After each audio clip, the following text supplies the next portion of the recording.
Should I or should I not? This is one of the biggest questions we encounter when we're closing out one year and coming into a new year. So what's the answer when it comes to setting a New Year's resolution?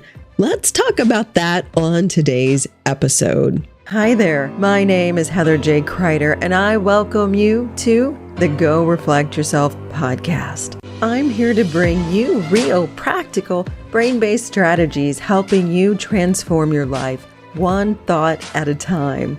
Working hard and staying busy will only get you so far.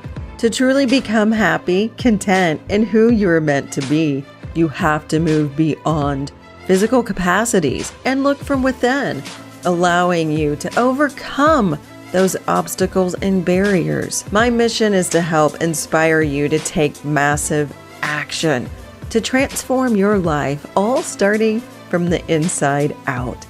I invite you to watch or listen to this podcast and share it with others who you feel can also benefit from it. I invite you to join my free Facebook group, Beat Burnout. That's where we provide more practical neuroscience and mindset strategies, helping you reduce stress, anxiety, and overcome overwhelm. Thank you so much for being here. I'm honored and grateful for you. You are stronger than you believe. You have greater powers than you know. The top reasons to set your New Year's resolutions and the single most important way to achieve success in 2023. A few years ago, I recorded a podcast about this topic. I don't remember what the title, but it was probably something like why you should not set New Year's resolutions.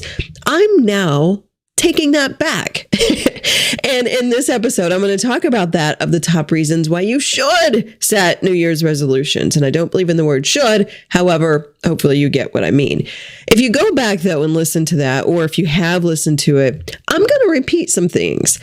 I'm most certainly going to change a perspective for you, though, which is what evolution and elevating yourself is all about. Let's just cut to it right now, though.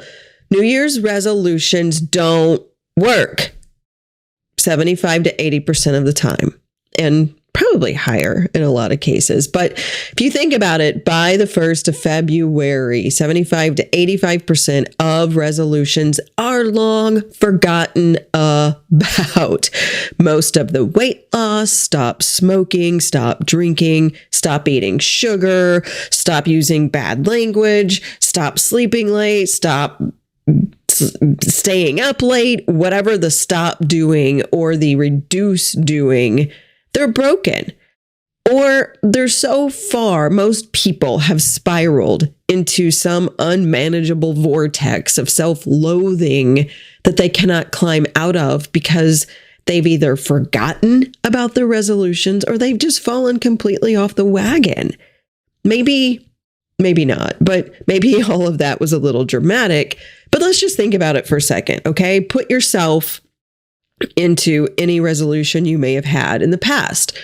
So maybe you've done really well for a few days or the first few weeks. Maybe at the beginning of the year, you jumped right in, you joined a new gym or you got a new trainer, you got a new health plan, and then maybe you cheated a little bit. Maybe one day you had a little bite of cake or a few bites of cake instead of the whole piece. Maybe one day you skipped the gym. Maybe one day you overslept. Maybe one day you just had one drink instead of 2 or 3. Then maybe you got sick. Maybe, I don't know, before you know it, it's now February. And then you think, oh geez, well, I've lost a whole month. Now what? I can't recover. Or, okay, so maybe you do recover a little bit. Maybe you say, okay, I got this. It's only February. I can do this. So then you get your booty to the gym. You have 3 great days. Then you have to take a business trip. Or then somebody else gets sick. You have a kid sick. Or maybe you have to leave for some other reason. Whatever the reason here, you know what I'm talking about. You completely get off of whatever cycle, whatever, I'm trying to come up with a word, intention. It's just the intention. You just completely, your intentions are good, but you just can't keep a consistent schedule. So this cycle of you try and then not so well, you try and then it doesn't go so well. This cycle continues. And then all of a sudden it's November. And well, you know how that is in the holidays. So maybe you can relate to this. Can I hear an amen? Can you relate at all? I know for me, when I look back over the years, this cycle in various ways has happened over and over and over. Then I feel bad about myself. Then I have shame. Then I have guilt. Then I think all these negative things about myself. Then I do go into self-loathing. And then I really start thinking, well, I'm never going to achieve this or that. I'm never going to make the money I want to make. I'm never going to have my goal fitness that I want to have. And then it really becomes rinse and repeat in your resolutions don't work. And that's why they usually don't. So let's break this down a little bit more. Why don't they actually work? Most people get them all wrong and approach a new year all totally wrong and totally backwards. So I'm going to give you two main points right now, and then I'm going to talk about it a little bit more and try to give a little bit more steps. And I am actually going to go through this as rapidly as possible just to really keep this short and tight and sweet. But as with everything, there's much more support beyond this. And that's what my programs are for.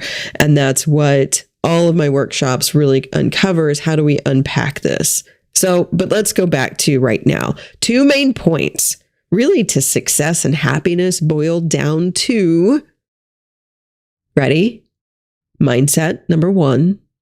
And number two, habits. So before you even think about setting a New Year's resolution, and before you really even start to set what you desire, set what your goals are, and I'll be honest, those are really all very different topics. And this is part of the reason why most New Year's resolutions fail, just straight up fail. Because all of these things, most people try to just cram in one day or New Year's Eve or New Year's Day, and it's not really a regular part of their life and lifestyle of really looking at reflection on a consistent basis, or looking at goals on a consistent basis, or looking at mindset and habits on a consistent basis. So when we start cold turkey and when we just say, okay, I'm going to start the year off clean, good riddance to 2022. You sucked 2022, or you were awful 2022. And most people will do that. Most people will approach the end of the year and say, oh my God, I'm so glad this year's over. And let me tell you a couple things. Number one, I had a pretty transitional year for myself. A lot of personal things actually happened. I lost someone who was extremely, extremely important and close to me. Actually, 3 people who were extremely important and close to me. I had a car accident.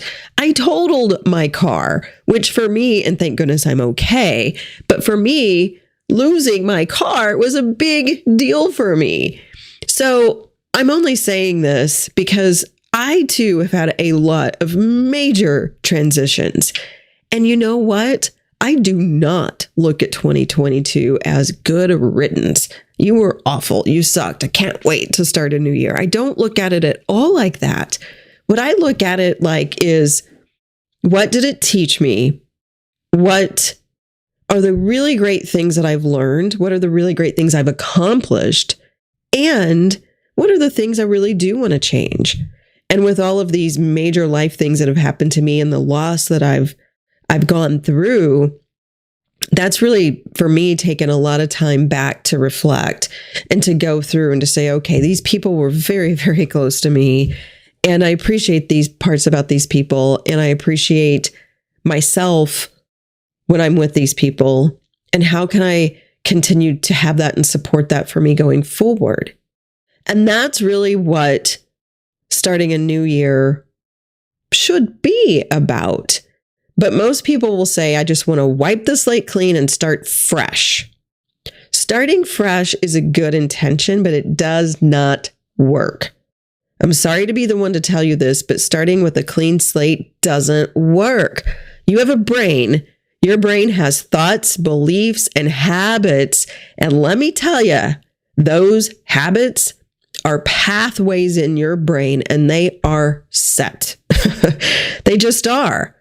Unless you take a minute or 2 or 3 or 4 to rewire those pathways and to rewire those habits, which can be achieved if you choose to. But most people don't really know how to do that. So these habits and these pathways in your brain continue despite your best intentions and despite the biggest, loftiest, most elaborate New Year's resolution you could set for yourself. And it is very easy to get stuck in a rut. And that's what, quite frankly, the brain kind of does. The brain wants to keep you safe and comfortable. And even, let's just take smoking, for example. And I've talked about this a lot in a lot of different ways. Let's say your best intention is to just quit smoking. You can do it.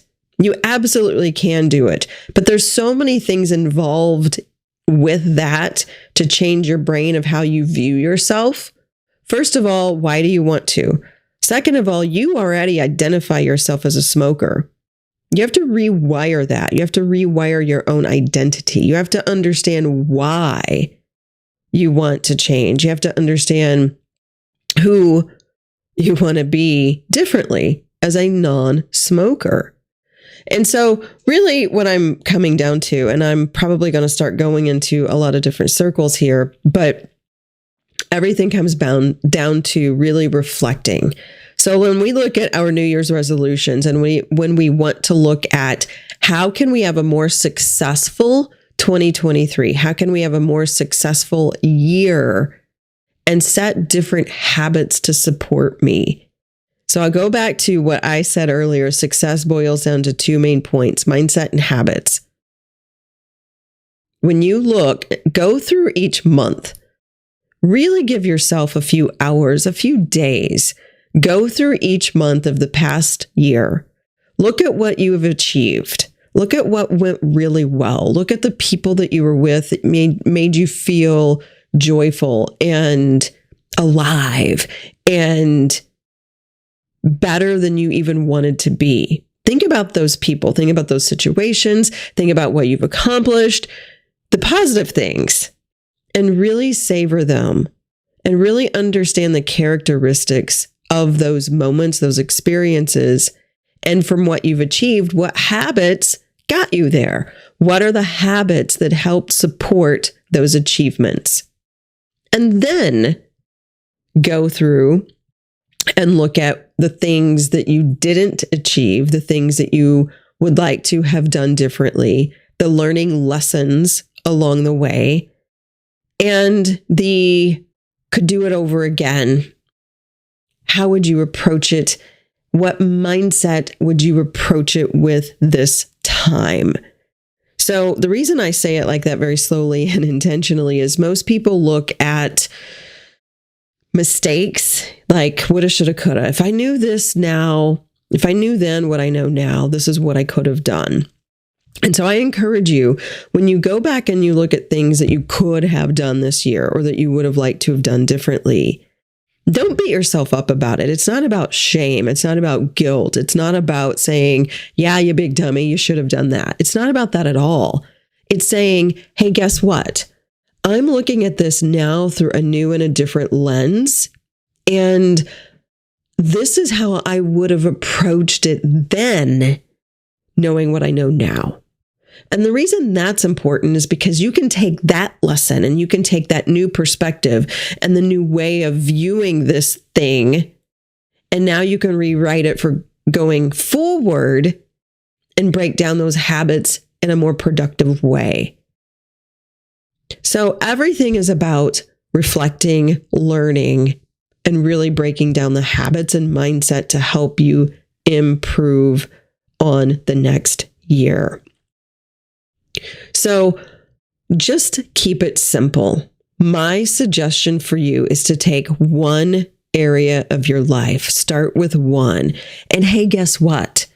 You absolutely can reset your New Year's resolutions every quarter. This is not only at the New Year thing. This is part of those habits and part of looking and reflecting every month, looking and reflecting every quarter, and looking and reflecting every 6 months and every year. The more you get into the habit of really saying, okay, this went really well. I need to strengthen that. This didn't go so well.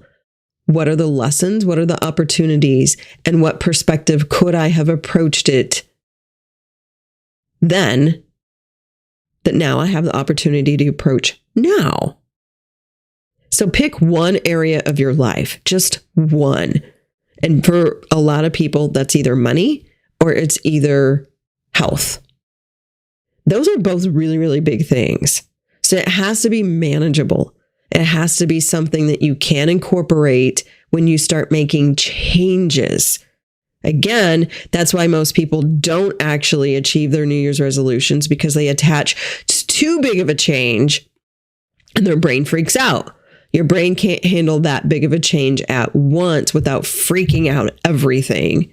And that's the layman's terms, of course, but that's kind of what's happening in your brain. So let's say that you want to lose weight. Set a realistic goal. You just want to lose 5 pounds. Okay? Set a very realistic goal. Simple way of doing that. Keep it simple every single week and achieve one thing every single week. Maybe you start simply with just quit drinking soda, diet or not. Maybe it's no food after 8 p.m. if you go to bed at 10 or 10:30. Maybe it's walking more in one day, specifically walking 15 minutes more briskly. Keep it super simple. Each week, then, savor what you've accomplished and then add a little bit more, tweak it a little bit more. This is what's going to help you achieve success and really, really make plans and help you improve. The reason, number one, you get stuck in a rut is because either your goals are way too big or you just go right back into those habits where the rut is just, it's hard. Once you're in a rut, it's hard to get out of a rut, but you kind of have to go slowly. To help you stay motivated, the best thing to do is reflect every single week on what you have accomplished. It's that simple. Everything comes down to mindset and habits. The other thing I would like to really invite you to think about during this process, when you go through your year and you really look at what you're happy with, what you feel successful with, why it was successful, when you really start looking at what are your goals for 2023. And again, most people look at all areas of their life. And when I do strategic plans with my clients and when I really take a deep dive look, we will absolutely look at every key area of life: business, financial, health, personal, spiritual, mindset, fun, relationships. We look at everything. But we don't change everything either. We strengthen and we really take a look at you as the individual, not that all these things and pieces are mutually exclusive, because you're one human being, you have one life. You don't have a work life. You don't have a personal life. You're one human. Your work, your personal, it's part of you. My point, though, is when you're really going through and you're reflecting and you're looking at, okay, I want to be healthier. Most people will say, well, I want to lose weight. That's really not what you want. You want to look better and you want to feel better. You want to feel better first, then you want to look better. Really think about, though, what I call your soul, really your true you. What are your values? What are your actual values? Think about it and really take a moment to reflect on that. Is freedom a value? Is peace a value? Is love a value? Is truth a value? Is knowledge a value? Is respect a value? Is love a value? I think I already said that. Is cooperation a value? Is understanding a value? Is calm a value? Is empowerment a value? Just really start thinking about those. And what is your core value that you want to drive through the rest of this year? Your values really need to be your values. And most people don't really stop and take the time to really understand that. And there's a whole other conversation about this that I'll have in the future. And I'm sure I've already had another podcast, but most of our values aren't our own. Most of our values are from the people that we were associated with in our formative years in our youth, and the people that continue to influence us today. Most of our values come from what we were taught and told, not from what we actually connected with our true soul to discover. And I have several core values, and I try to really think about each year what that deep value is that's going to drive me and remind me who I am and who I want to be. And that's what it comes down to. That's why the name of this podcast is Go Reflect Yourself, because it all comes down to you have the power to change your thoughts, but everything in your life right now comes down to the way you've thought, the way you've behaved, the way you feel, and your actions became your results, which all are part of your mindset, your habits. So everything you have today comes from all of those things, and you are the only one that has the true power to change it. And I said earlier, talking about the neural pathways in your brain, that comes from habits. The way you were influenced as a child created these habits in your brain, your habits of thinking. So sometimes, as Zig Ziglar says, sometimes you got to get rid of the stinking thinking. Now, I'm not saying all your thinking is bad. It's not about that. My whole point right now is, what are your values? What drives through you? So the reason it's important is when you're setting these goals and you're trying to create these habits of, I want to go to the gym 3 times this week and I want to not drink any soda.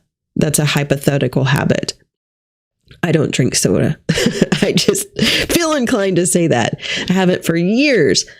But when I stopped drinking soda in my 20s, the reason was because I learned how harmful it was to my health and my body. And one of my values is to feel good. One of my values is to be as clean as I can in my body. And so those are the things, if I keep reminding myself every day, what are my core values? What's the one value that I want to ring through with every decision I have? And what are my core values to help me when I'm making these decisions? So let's summarize here. You should set New Year's resolutions, but they should be manageable, and there should be super small, bite-sized New Year's resolutions that each week you can accomplish and savor when you do. The key to success and happiness with everything comes down to mindset and habits. The way you really, really start to elevate and evolve your mindset and your habits come from really, really sticking to your core soul values that will help you strengthen who you are and strengthen who you want to become. I'm going to put together a worksheet that comes with this discussion today. Go to my website, heatherjcrider.com, and get the worksheet. There'll be no opt-in. You don't have to give me your email, nothing. I want you to have this just so you can be supported, because you need to have success and you deserve success. You deserve to be able to live freer, lighter, calmer, with more love, with more peace, with more success. You deserve that. And I wish that for you in this coming year. Thank you so much for listening, and please reach out to me. Let me know how I can support you. I'm always here. We all like to escape ourselves and our everyday lives from time to time, and it's healthy to do so. But what habits do we have that become unhealthy and can even be harmful? Often unhealthy habits just happen and become part of our unconscious lives, and we don't realize it. The need to escape our reality rather than to embrace being with ourselves is a pretty telling sign that something might be going on, and we often aren't aware to even notice. So, meditation is a great way to learn how to go deeper into your life rather than escape from it. But meditation can also be a challenge to figure out. And how do you do it? And how do you break these unhealthy habits or even have some awareness? I'd like to invite you to meet me over at my Facebook group called Beat Burnout, where I post neuroscience-backed practices that can help you learn to go deeper into your life and learn positive ways to cope with stress and definitely avoid burnout. I posted recently a free meditation titled Your Getaway. This meditation is a great way of learning how to create a healthy getaway that can help you cope and be kind to yourself, even during times of stress and overwhelm. I hope to see you over there at the Facebook group Beat Burnout. I'd like to ask a favor of you, and please take a moment to rate and review this podcast. It will do me a great favor and help me get this material in front of more people. Also, feel free to share with someone you feel could benefit as well. Thank you so much for being here with me today.